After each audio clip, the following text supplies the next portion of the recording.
Okay, tell me your name. Steven. Okay, and tell me your story. Um, I got put in foster care when I was 13 years old for abuse from my stepfather and abuse to my sisters, four other sisters at that time. Six other sisters at that time. And me. We all got put in foster care. I had two sisters got adopted, and other four of us did not get adopted. But yeah, I went to the foster home, which when they first came out to get me, they didn't get me because I decided to run from DSS for about a month or whatever. Then I decided to turn myself in. After I just got tired of running, I turned myself in. They put me in the children's home in Rydell County. I stayed. Why did you run? I ran because I was scared and I didn't want to be away from my mom, so I had my friend take me somewhere else and not where they was coming to. That's pretty much it. That's where I ran from. So, did you stay with your mom and your stepfather during that time, or did you go someplace else? No, well, DSS ran my stepfather off with the sheriffs. They made him leave the house, and I was just with my mom for about like a month or so. Then they came out to get us, and the way I knew that they came out to get us because I was suspended from school, and they went to the school to go get us. But I was suspended 3 days from school, so I was at home. And then somebody told my mother that DSS was at the school taking her kids. So I was like, okay, well, if they're coming, they're going to come out here and get me. So I decided to run. That's why I decided to run, too. I'm not, like, I should have went, but I didn't go. But just thank God that I was suspended from school because, really, I didn't want to go at that time because I didn't know what was happening.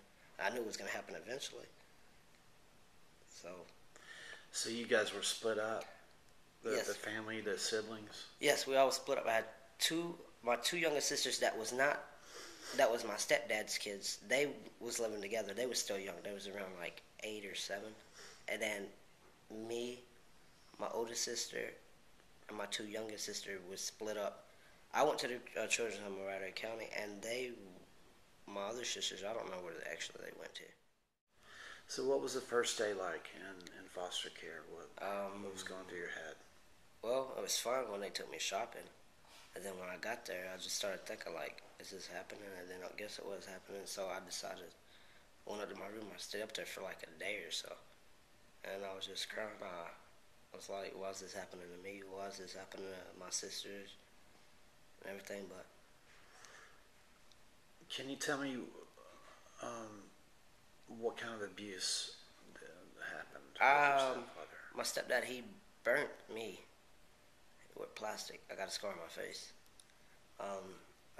Just like beating me whenever something didn't go right up in his, if I did something wrong or when I didn't even do nothing wrong, he still hit me just because somebody made him mad and he was taking it out on me or whatnot. And just anything he got in his hand, he hit me with. And he threw me outside a couple of times and made me sleep outside when I was younger. He made me sleep in the rain. I hardly didn't even get to sleep either because he didn't go to bed till like 3, and he wouldn't let me go to sleep until he went to sleep. So, and I had school and everything. Then pretty much just abuse, like beating abuse, just torturing me for no reason. He kept you up till 3? Yes. He always stayed up late because he was a drinker himself. He drank and he smoked pot. And I don't know what else kind of drugs he was doing, but he was staying up pretty late. And I could never go to sleep because he always had me clean up after himself too. If he was drinking with his friends and they left beer bottles outside, he made me go clean them up and stay awake whenever he's not sleeping. And then when he goes to bed, and when I know he's sleeping, because I won't just go straight to sleep when I know he's up in the room. I will wait till I know he's sleeping. So really, I'd probably go to bed till like an hour after he was in the room so I could make sure that he went to sleep.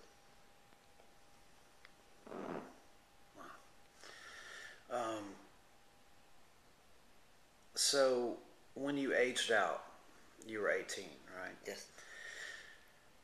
What was that like for you?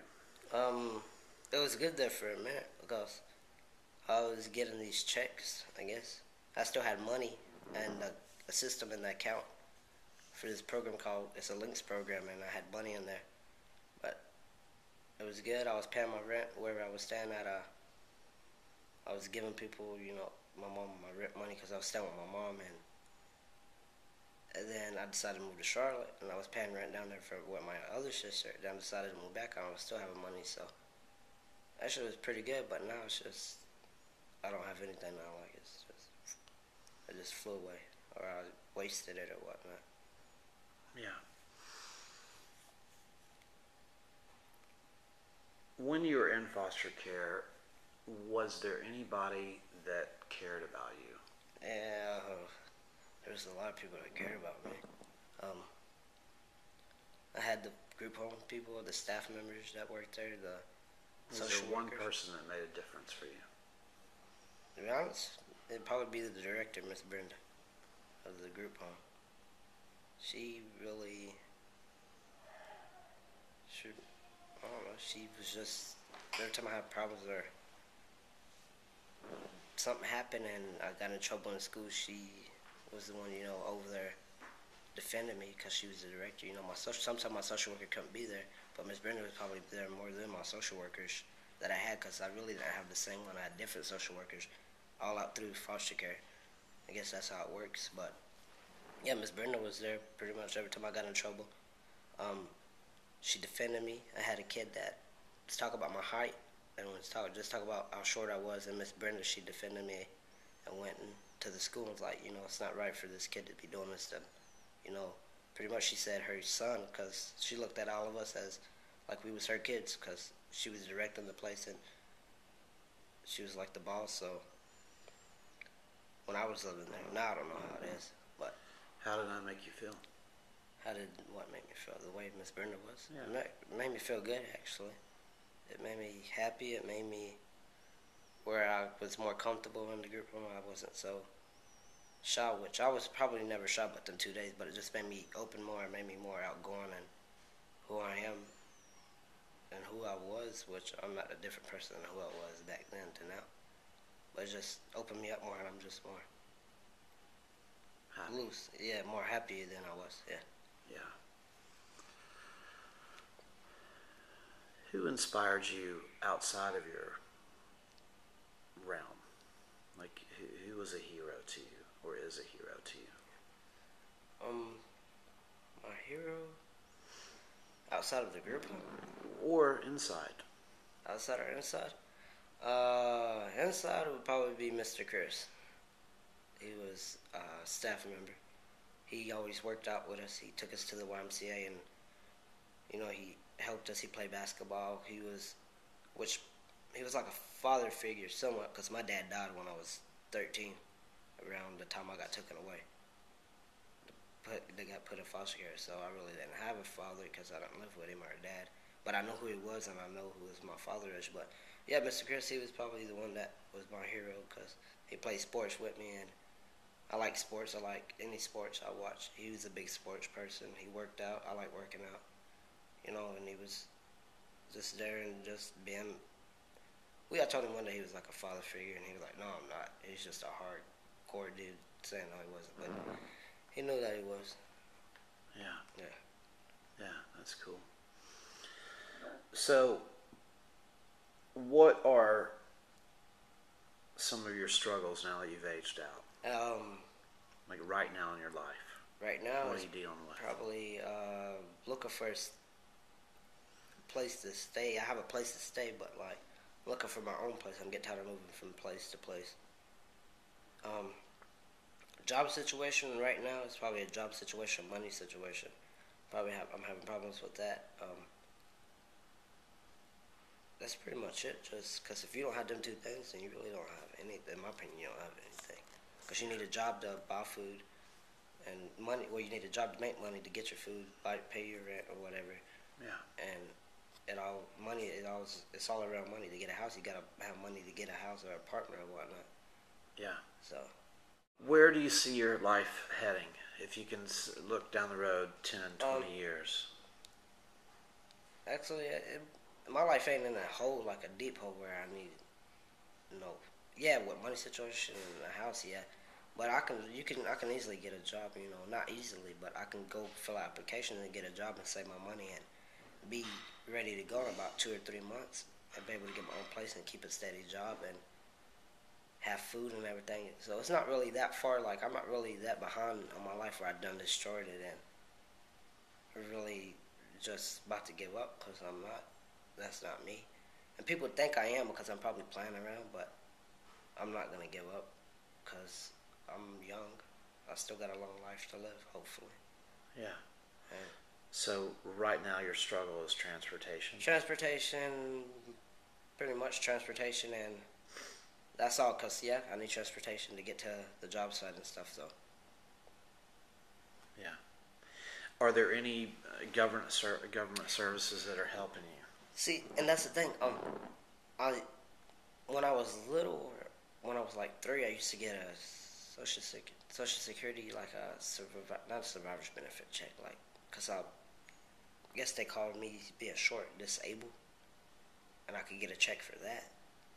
But that's when I was like, when I was 3 to I was 18. I think you gotta reapply for it again to get it again. And I'm not saying just because I can't get hired just because I'm short.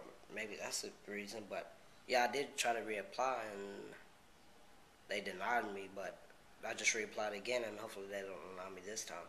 But I'm not gonna. But people say when people get them checks, they're just like living off of the government. But it's not really that. If you really can't get a job, and which I can get a job because I just had a job not too long ago, and I was working at Kerrigan's Farm, right? Like a farm. Where? Kerrigan's Farm. It's not far from here, but I used to work there at during the day, and then at night when Halloween came around, I worked on the haunted trail for Mr. Doug. That's the man's name that owns the farm. I worked for his wife at night, so I know I could get a job. It's just there ain't no job around at this time because it's winter and the farms ain't really doing anything. Right. So you've been doing itinerant work on Yeah, farms? yeah. Is that what they? Yeah, pretty much. I planted strawberry. I hoped to plant strawberries for 1 week, and then 3 days out of the week for the following of October, I was working for his wife at nighttime from Friday to Sunday, and then the last week of Halloween, like the last weekend before Halloween, they worked 4 nights a week. So Yeah. How do you feel when you have a job and you're actually, making I money? felt pretty good. It felt good. I had my money. I was making my money, and even though I had to wait a week or whatever to get it, but still I knew it was coming in. Yeah. What did you need growing up? Actually, I needed Like what? I mean, yeah, you need a roof over your head. yeah, you but know. as support wise or something like that. Yeah. Probably needed I can't complain because I pretty much had all that, but I gave it away. But I could probably had a father. Um, Attention, I'm not. No, people say I need attention, but I don't think I do. Attention could have probably worked. Support, which I have support, but maybe stronger support. Yeah. Yeah. Well, listen, thank you very much for spending time with me. Appreciate it. Bro. Thanks a lot.